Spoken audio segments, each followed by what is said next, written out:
नमस्कार. स्वाभिमानी TV news चॅनलच्या बातमीपत्रात आपलं स्वागत. भगवान बापूजी करणकाड यांचा ठाकरे सेनेला जय महाराष्ट्र, शिंदे सेनेत करणार प्रवेश. पत्रकार परिषदेत माहिती. धुळ्यातील प्रथम महापौर भगवान बापूजी करणकाड यांनी ठाकरे सेनेला सोडून शिंदे सेनेत प्रवेश करणार असल्याची माहिती दिली. भगवान करणकाड यांनी पत्रकार परिषदेत उपस्थित पत्रकारांसमोर आपला निर्णय स्पष्ट केला आणि सांगितले की सध्याच्या राजकीय परिस्थितीत शिंदे सेनेत सामील होणे जिल्ह्यासाठी योग्य पाऊल ठरेल. भगवान बापूजी करणकाड यांनी आपल्या पदाचा पक्ष सदस्यत्वाचा देखील राजीनामा देत ठाकरे सेनेला जय महाराष्ट्र करीत सोडचिठ्ठी दिली आहे. तसेच लवकरच आपण उपमुख्यमंत्री एकनाथराव शिंदे यांच्या नेतृत्वाखालील शिंदे सेनेत प्रवेश करणार असल्याचे देखील त्यांनी आज आयोजित पत्रकार परिषदेत सांगितले. शिवसेनेचा पहिला महापौर आणि आता शिवसेनेचा सहसंपर्क प्रमुख आहे धुळे जिल्ह्याचा.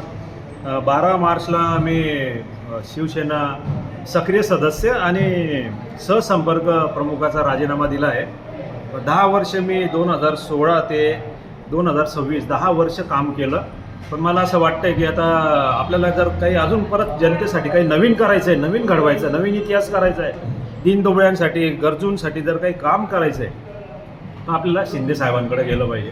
म्हणून मी शिंदे साहेबांना काल भेटलो नंदनवन बंगल्यामध्ये, त्यांच्या शासकीय आणि अधिकृत बंगल्यामध्ये त्यांना भेटलो. त्यांनी मला 5-6 दिवसाची प्रवेशाची तशी खाली आदेश दिले त्यांनी त्यांच्या पदाधिकाऱ्यांना की भगवान करणकाड आपल्याकडे येत आहे, त्यांना माझी तारीख 4-5 दिवसात कळवा आणि तो प्रवेश मी शिंदे साहेबांच्या नेतृत्वामध्ये त्यांच्या हात बळकट करण्यासाठी मी धुळे जिल्ह्यातनं एक छोटासा कार्यकर्ता म्हणून मी त्यांच्या याच्यामध्ये प्रवेश करतो.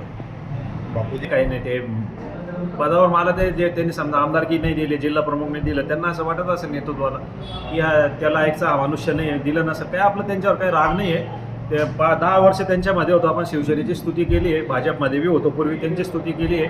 तर आपल्याला काही आगपाखड करायचं नाही. सायलेंटमध्ये आपण शिवसेनेचा त्याग केलेला आहे. माझं पत्र बी दोन ओळीचं आहे. उलट मी इथे बी सांगितलं आहे की माझ्याकडनं काही चूक झाली असल्यास उद्धव साहेब मला माफी मागा.